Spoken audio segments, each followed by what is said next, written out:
olfato é um sentido primordial que desperta inúmeras sensações e sentimentos, tais como fome, medo e até mesmo paixões. É realmente um sentido perfeito. E só quando acontece algo de errado com ele é que a gente para perceber o quanto ele é importante e tem peso na nossa qualidade de vida. Eu sou Adriana Silveira e vocês estão no Pode Ouvir, o seu podcast de nariz, ouvido e garganta. E hoje quem conversa comigo é especialista no assunto, doutora Marcela Campelo. Marcela, muito bem-vinda ao Pode Ouvir.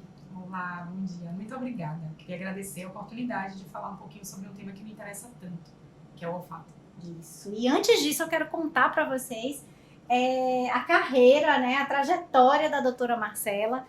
Ela é, além de ser otorrinolaringologista, gente, ela antes disso, ela fez residência em clínica médica no Hospital das Clínicas, Hospital Professor Edgar Santos. Ela fez a formação em otorrinolaringologia e é especialista, né, pelas obras sociais Irmã Dulce. E também é mestre em Ciências da Saúde pela UFBA e pesquisou, teve como linha de pesquisa os distúrbios do olfato em pacientes portadores de asma. E mais, gente, super interessada no assunto, ela estudou profundamente o olfato e ela foi nada mais nada menos do que para Harvard School para poder trazer informações cada vez mais detalhadas e atualizadas para nós no assunto. E aí, Marcela, como eu sei que você começou a estudar sobre o olfato muito antes do olfato ficar difundido pelo mundo inteiro, que exatamente com a era pós-Covid, onde muitas pessoas foram acometidas pelo distúrbio do olfato, conta pra gente como é que você se interessou e passou a seguir essa trajetória de estudar profundamente esse tema.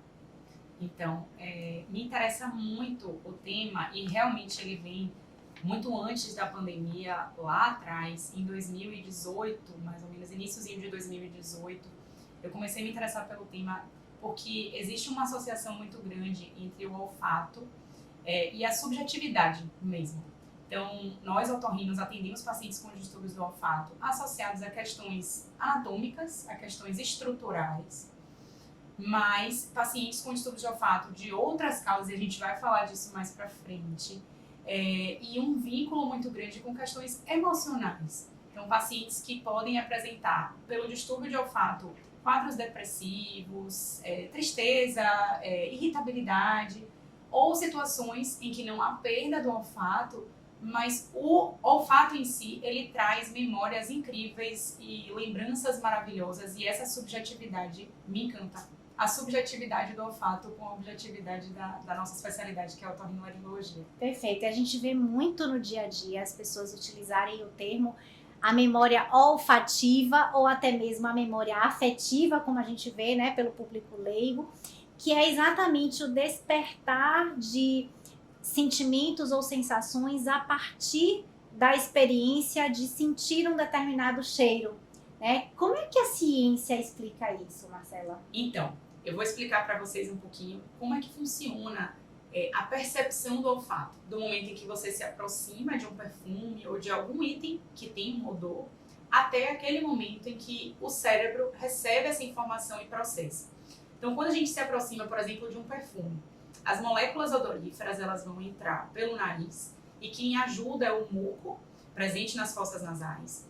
Essas moléculas odoríferas elas serão transferidas para o teto da fossa nasal. Ali a gente tem neurônios e esses neurônios eles estão conectados a essa região e vão transferir a informação que passa a ser uma informação elétrica, digamos assim, uma informação que chega até o sistema nervoso central, até o cérebro, e lá o cérebro processa a informação do odor que foi apresentado ao paciente.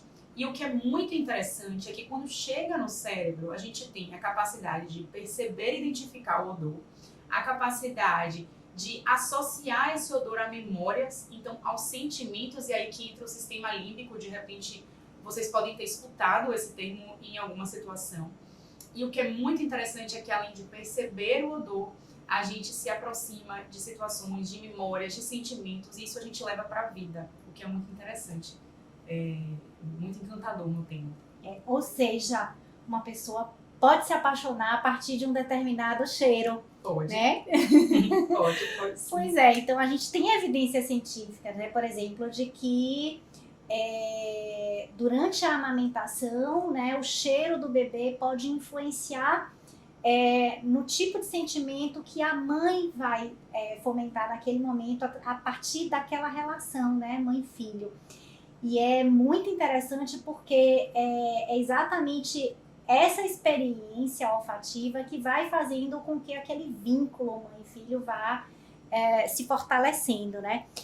Você, Marcela, é mãe de 2 filhos, você acabou de voltar de licença maternidade, né? E tá aqui conosco, praticamente cheirando a leite materno, cheirando a fraldas. Então fala pra gente, assim, nada melhor do que você para relatar a sua experiência como mãe e, de fato, contar pra gente como é que e se de fato procede, se tem algo mais além do que a evidência científica mostra.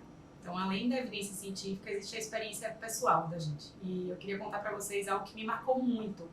Então, quando eu engravidei da minha primeira filha, eu tenho uma filha de 3 anos, eu tenho um filho de 8 meses, esse é o bebezinho que ainda mama. Quando eu engravidei da minha primeira filha, eu escutei de uma pessoa muito querida o seguinte: sinta o cheiro da sua filha quando ela nascer, você não vai esquecer. E ali eu já estudava olfato. Ali eu já era estudante do mestrado da UFBA e eu estudava olfato em pacientes asmáticos. Mas ali eu me desconectei da questão técnica e eu entrei na questão emocional e rica e bonita que é esse vínculo mãe-filho. E de fato, quando minha filha nasceu, eu senti o cheirinho dela e eu nunca esqueci. E aí eu resolvi fazer isso de novo quando o segundo filho nasceu. E é incrível, se eu fechar os olhos eu me lembro. Eu me lembro exatamente do cheirinho dos dois. Da mesma forma que eu lembro do cheirinho de bebê, aquele bebezinho em casa que a gente cuida com tanto carinho, com tanto amor. E é aí que a gente vê como é importante a conexão entre a questão simples e objetiva de sentir um cheiro, seja ele qual for, o cheirinho do nosso filho, né? O cheirinho daquele momento de amamentação, o cheirinho do neném que nasce e todas as emoções que vêm à tona e que a gente não esquece. Então, como mãe, eu posso lhe dizer que isso é real, isso existe e a gente não esquece. Nunca. E eu acho que essa experiência talvez tenha te feito se apaixonar mais ainda pela área do olfato e estimulado você a estar estudando cada vez mais, né, e atualizando. É muito bacana isso quando a gente se interessa mais, se estimula mais de estudar aquilo que está ali no nosso dia a dia, né? Muito bacana. E isso que você falou é super interessante porque eu tive a experiência de atender uma mãe, né, uma mãe já de filhos grandes, de filhos adolescentes, com uma perda de olfato pós-Covid e que ela já estava há alguns meses muito desconfortável por conta disso. E durante a minha conversa com ela, durante a anamnese, já fazendo um planejamento, né, do tratamento dela, eu virei para ela e perguntei assim: fala para mim, o que é que tá mais desconfortável para você? O que é que tá te impactando mais? E foi o momento que eu percebi que veio aquela emoção, né, nos olhos dela, os olhos encheram de lágrima e ela fez assim: o mais difícil para mim é porque eu não sinto o cheiro dos meus filhos. E nesse momento ela chorou e eu vi o quanto de fato isso é impactante, o quanto ela estava se mobilizando tão somente pela necessidade, né, ou principalmente pela necessidade de voltar a sentir o cheiro dos filhos, o quanto isso fortalece, né, o vínculo entre as pessoas.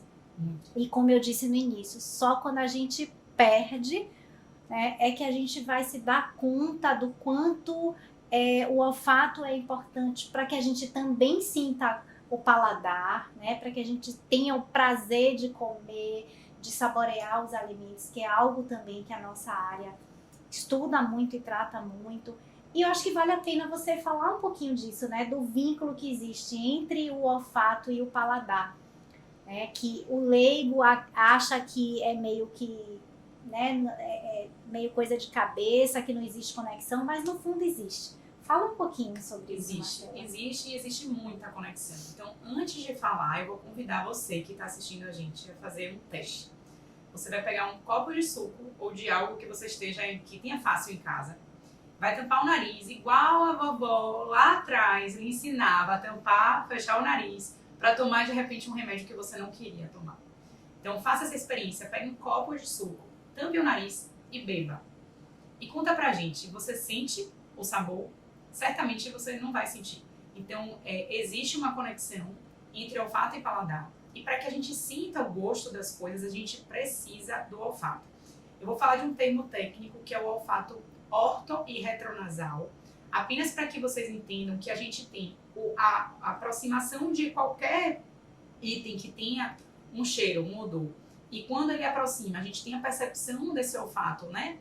Pelo que se aproximou do nariz, mas a gente também tem lá atrás, na região posterior das narinas, que tem muito contato com a cavidade oral, a percepção do olfato. Então, quando a gente se alimenta, e esse alimento ele é processado, digamos assim, pela nossa língua, na cavidade oral, moléculas odoríferas vão subir, vão chegar ali naquela região posterior do nariz, e a gente vai sentir o cheiro daquilo que a gente come, da mesma forma que é importantíssimo para se alimentar e sentir os sabores, o olfato está preservado.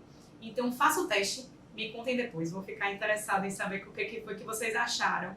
E aí é que eu trago para vocês a importância da Covid. Eu atendi no período da pandemia aqui no NOBA, atendi muitos pacientes com distúrbio do olfato por Covid. Eu tinha acabado de voltar de licença maternidade da minha primeira filha e ainda estava assim, eram tantas incertezas. Eu atendi muitos pacientes com distúrbio do olfato e muitos pacientes relatando isso.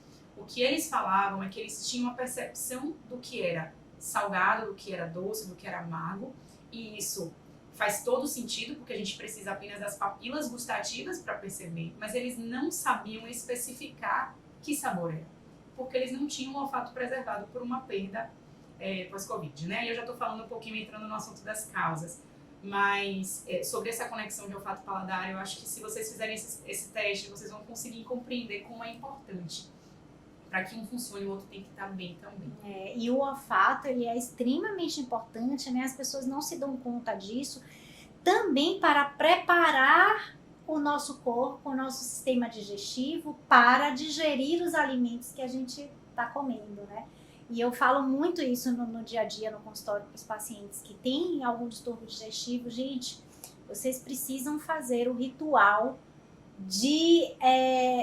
da pré-digestão, que é exatamente você sentir o cheiro da comida, você olhar para a comida, que é exatamente aquilo que a gente fala no dia a dia, né? Deu água na boca, porque é exatamente o que é água na boca. É o nosso sistema digestivo, as nossas glândulas que a gente tem, né? Preparando, liberando ali saliva e outras enzimas para preparar aquele alimento para ser digerido. E o olfato, ele é extremamente importante. Né? E se a gente for se aprofundar na anamnese, talvez a gente vai identificar, sim, que esses pacientes que ficam durante muitos meses com distúrbio de olfato, eles também passam a ter uma digestão mais precária. Né? Uma digestão... Perda de peso, inclusive, sabe? Eu atendi uma paciente com perda de peso considerável porque ela não conseguia se alimentar.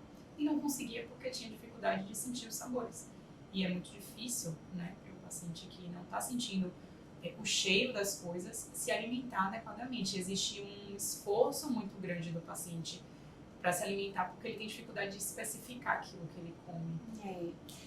Marcela, assim, o termo distúrbio de olfato, perda de olfato, né, esse tema viralizou com a Covid, né, mas a gente sabe que existem inúmeras outras causas que podem causar a perda de olfato.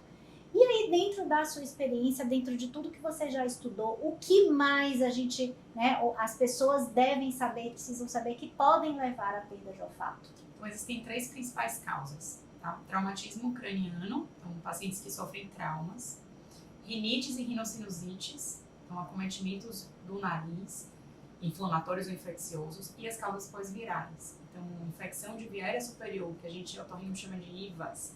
Então, são essas as 3 principais causas. Na pré-pandemia, o mais comum era rinite e rinocinusite, era a principal causa. Depois da pandemia que veio a Covid e a gente viu aquele boom de pacientes com perdas olfatórias, aumentou muito a frequência de pacientes com distúrbios do olfato de causas pós-virais. E aí que entra a Covid. Existem outras causas também, tá? Então, algo que eu acho extremamente interessante é imaginar que um paciente idoso, e eu acho que vale o alerta aqui, porque a gente pode ter pacientes idosos escutando e nunca pararam para pensar. Um paciente idoso que chega num consultório com distúrbio do olfato, pura e simplesmente, sem nenhum sintoma neurológico, a gente precisa ligar o alerta para a possibilidade de doença de Parkinson e Alzheimer. Então, olha que coisa interessante. Você, através da detecção do distúrbio do olfato, diagnosticar uma doença que tem uma série de possibilidades terapêuticas e de suporte e de limitações também. E poder prevenir o avanço, né, dessas Exato. doenças, que eu acho que é o principal objetivo quando a gente atende um paciente, é exatamente a gente desacelerar o processo, né, de Com qualquer certeza. doença. Com certeza. Perfeito. Agora, assim, as pessoas talvez não tenham dimensão de que existem inúmeros graus, né, nem sempre quem perde o olfato por completo, ele pode perder de uma forma leve, de uma forma mais severa.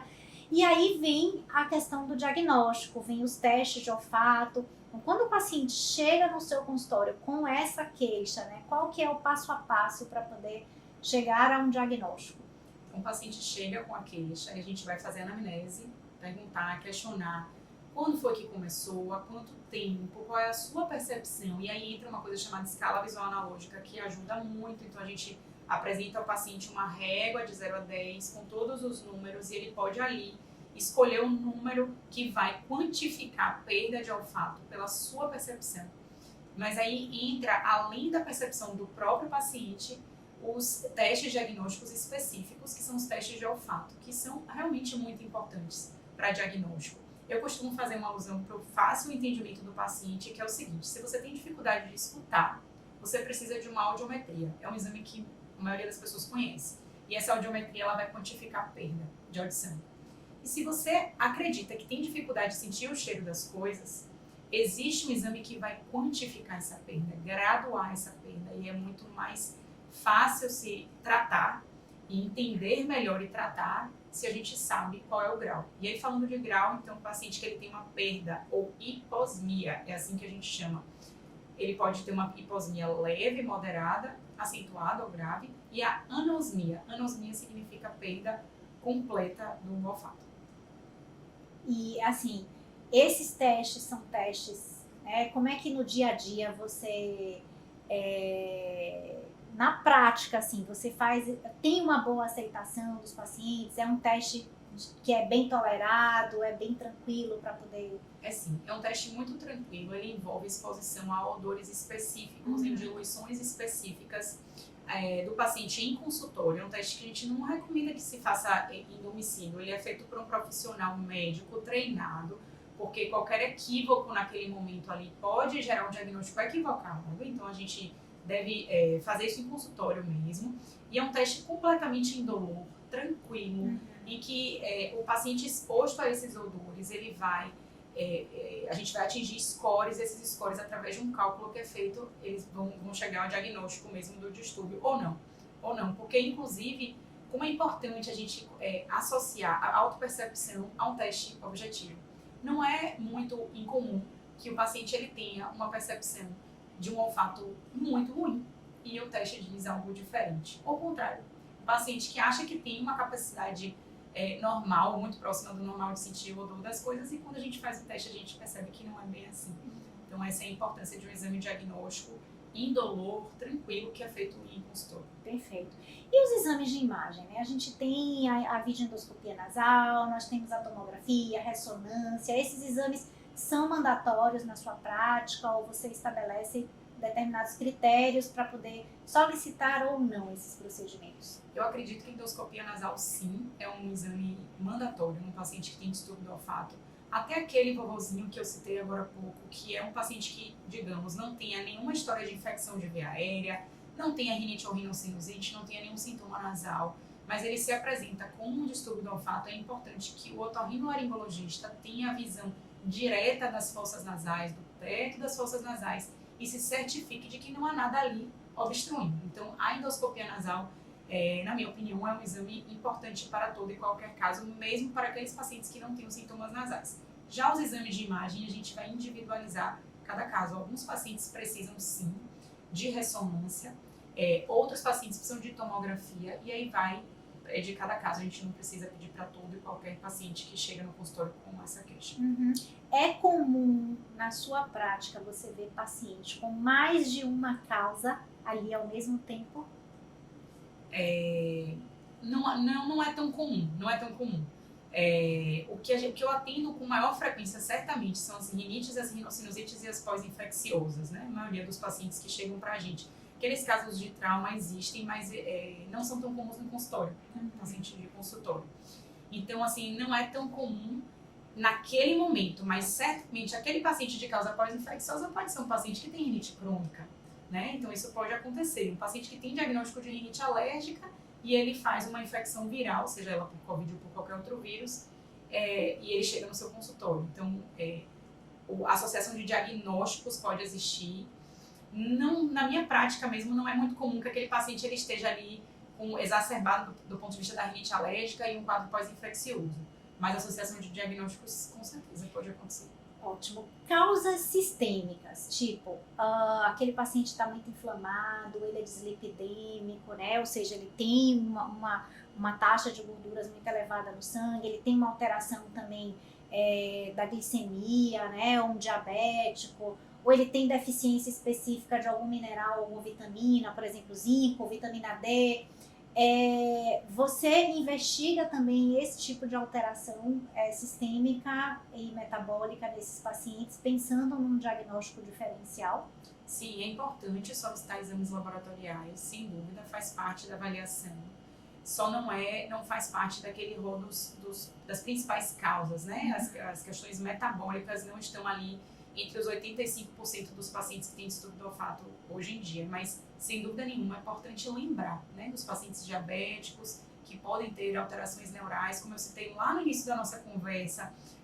Como é que acontece a percepção do olfato? Através de neurônios e de informações nervosas. Então, isso tudo precisa, sem dúvida nenhuma, ser avaliado. Exames laboratoriais fazem parte. Ok.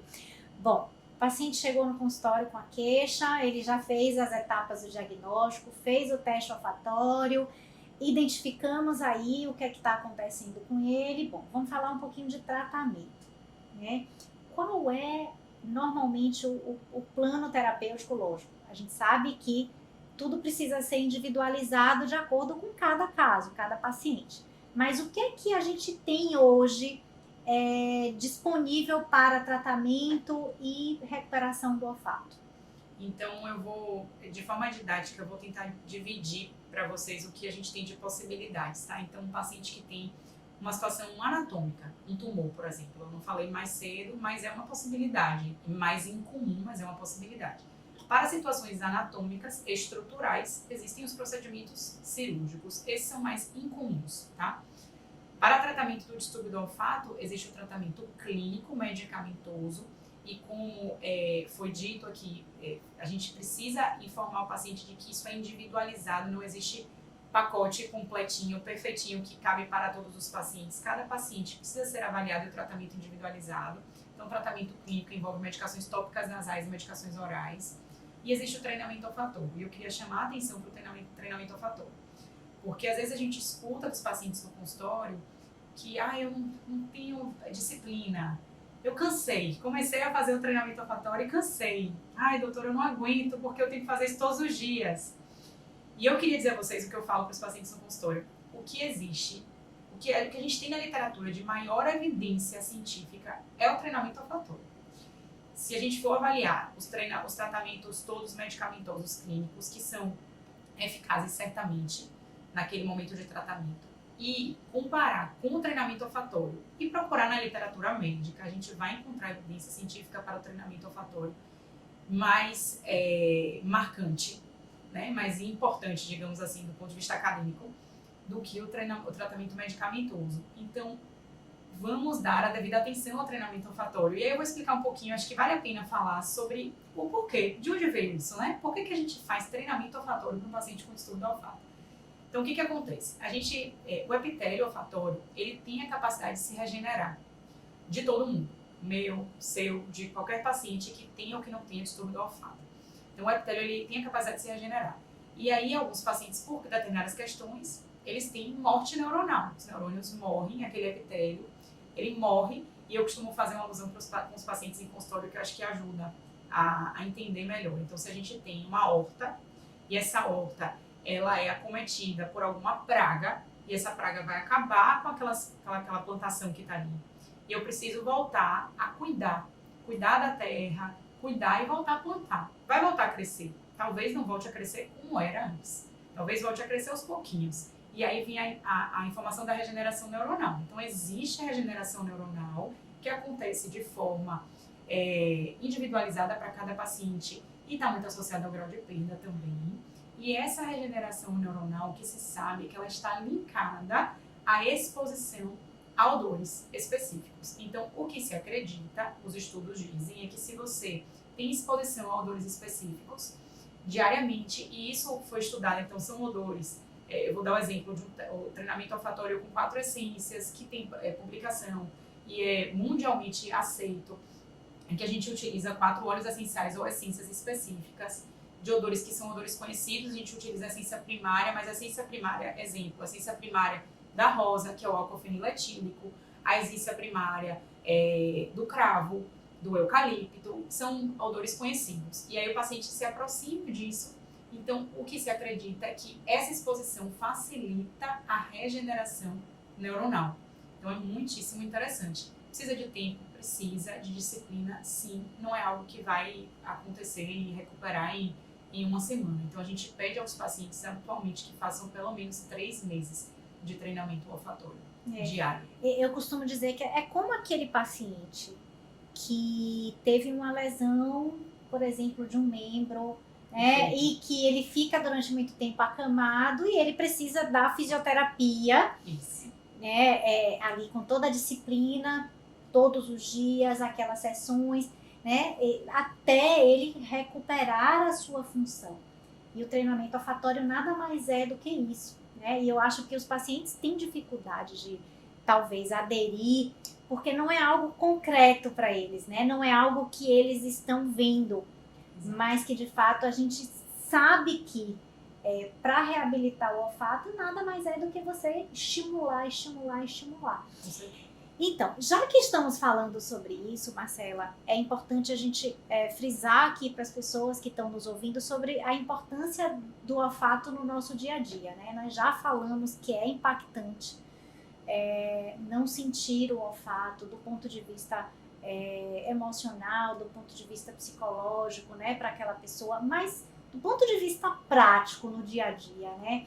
O que é que a perda de olfato pode ocasionar, né? O que é que ela pode impactar em termos de qualidade de vida no dia a dia mesmo? Quais são os riscos que uma pessoa que não sente bem os cheiros pode correr? Então, eu acho que aqui cabe a gente fazer alguns alertas até, sabe? Orientações práticas e às vezes simples que o paciente pode não pensar.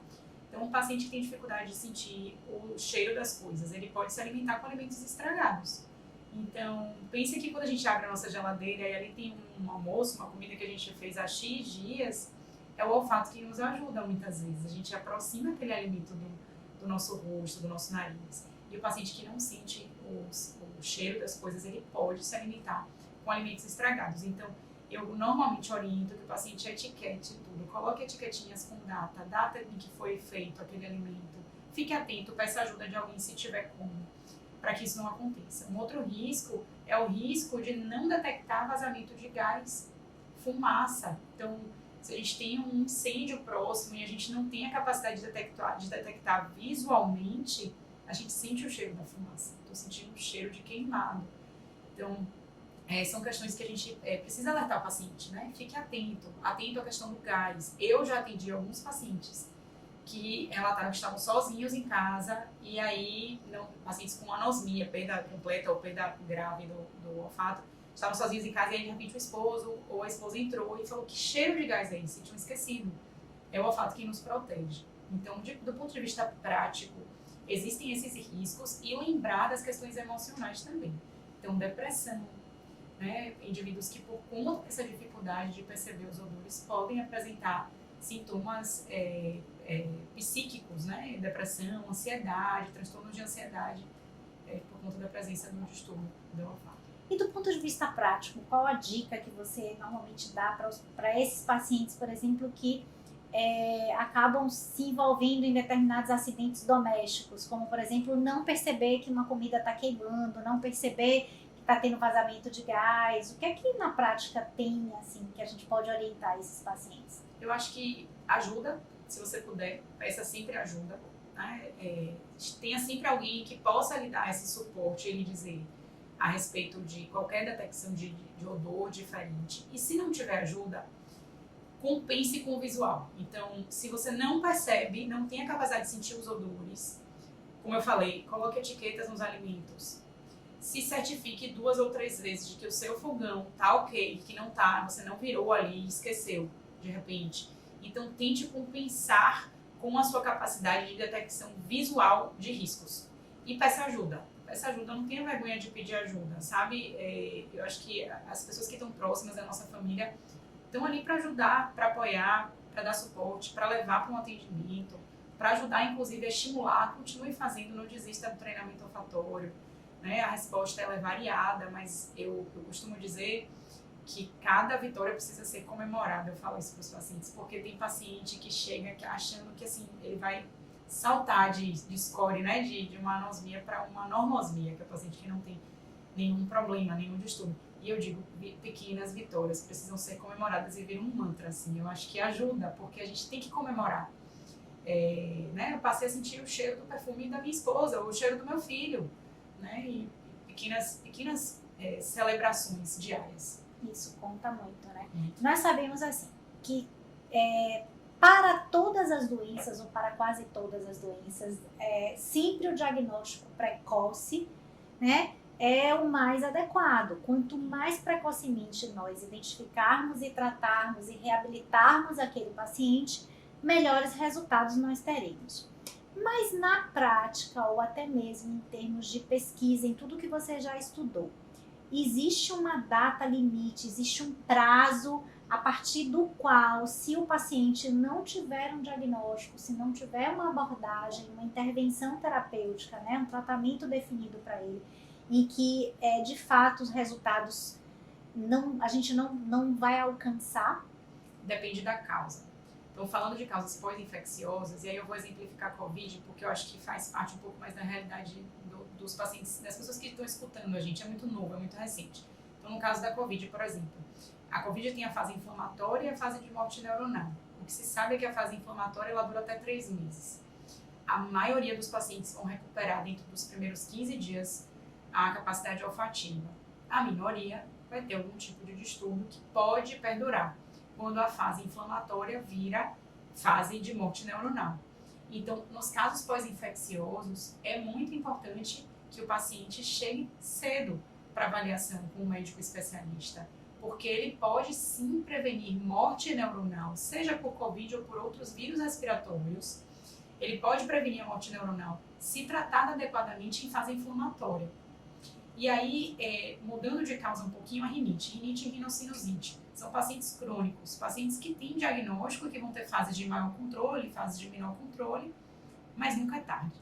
Nesses casos, nunca é tarde, porque a gente tem momentos de maior intensidade de sintomas e que podem estar associados à perda do olfato, momentos de remissão, momentos de maior calmaria, digamos assim, e isso pode durar anos, então são doenças crônicas. Nunca é tarde, sempre procure avaliação. No caso específico de tumores, de causas pós-infecciosas, aí sim, quanto antes, melhor.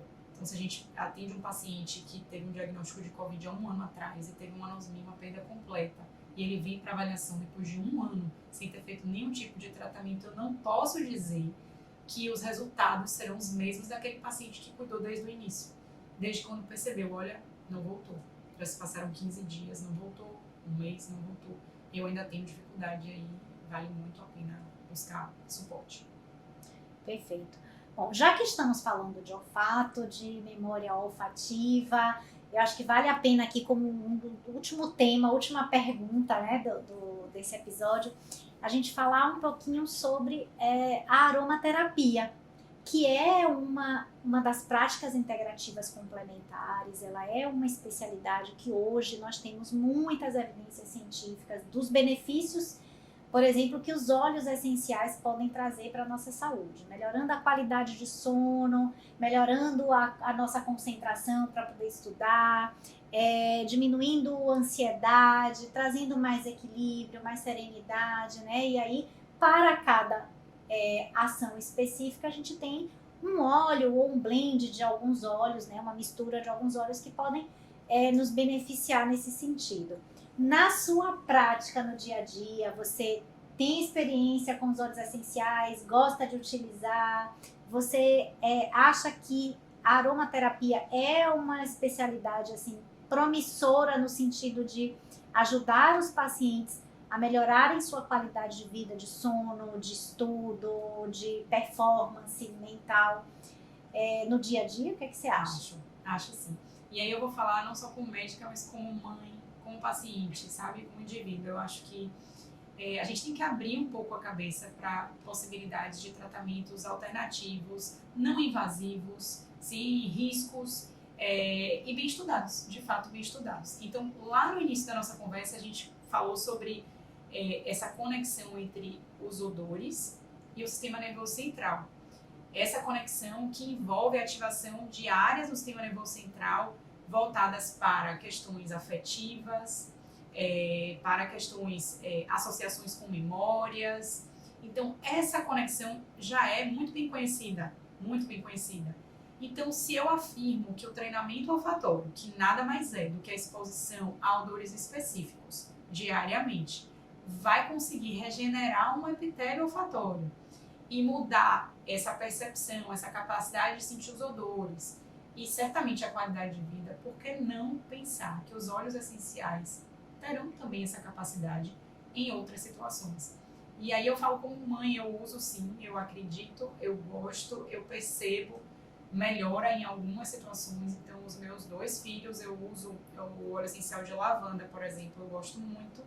Então, o óleo essencial de lavanda para melhorar a qualidade de sono, ou de repente até para colocar, eu aprendi a colocar uma gotinha num algodãozinho, aquele algodãozinho de maquiagem, aquele disco, dentro do travesseiro, para melhorar a qualidade de sono. Eu faço isso, durmo e durmo melhor. Então, eu acredito, eu acho sim que é muito promissora essa área da aromaterapia, porque tem total sentido o uso, né? É claro, individualizado para cada situação, com cada odor, entendendo melhor o que serve para cada coisa, mas acho que faz muito sentido. Perfeito, né? E que nós possamos ser vetores, instrumentos de multiplicar essa informação, de difundir essa informação cada vez mais para profissionais que atuam em determinadas áreas, como por exemplo a psiquiatria.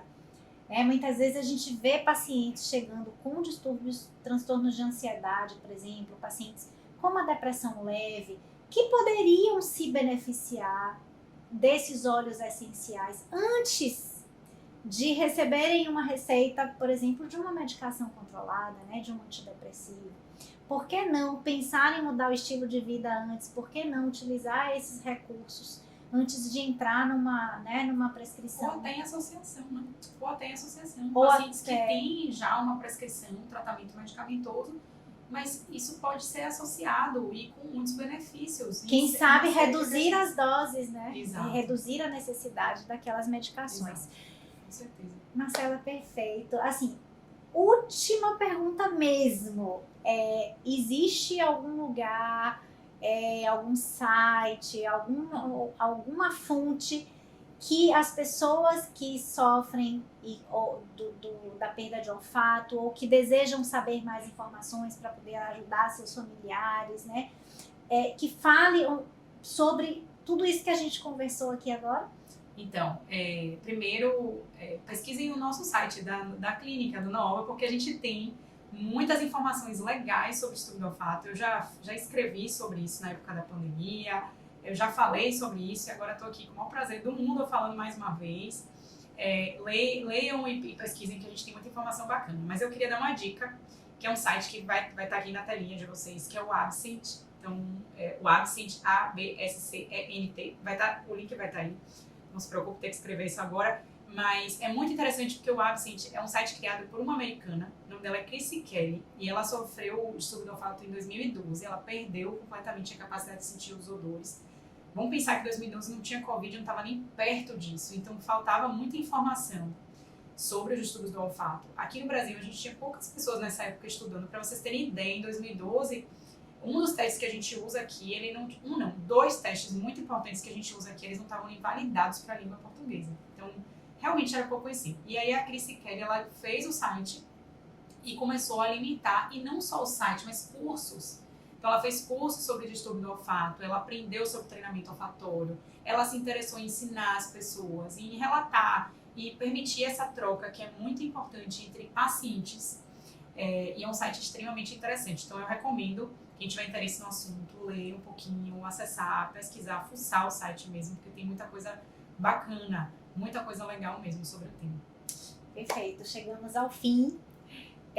A mensagem que eu quero deixar aqui é exatamente da história dessa pessoa, né? Que geralmente pessoas que abraçam grandes causas e que fazem a diferença no mundo são pessoas que primariamente elas vivenciam uma dor, né? Como ela teve de perder o olfato e precisou se mobilizar para poder trazer conhecimento para ela mesma e para o mundo e compartilhar, né? Então fica essa mensagem para todos vocês, né? Que a gente, que vocês possam compartilhar essas informações que nós passamos aqui para vocês, porque existem muitas pessoas que não sabem sobre o que nós conversamos aqui e que vão se beneficiar muito ou beneficiar as pessoas que amam, tá? Então, é isso. Obrigada. Marcela, muito obrigada. Que você possa vir outras vezes participar aqui conosco, né, de outros episódios, trazendo atualizações, porque eu acho que a ciência não para, as tecnologias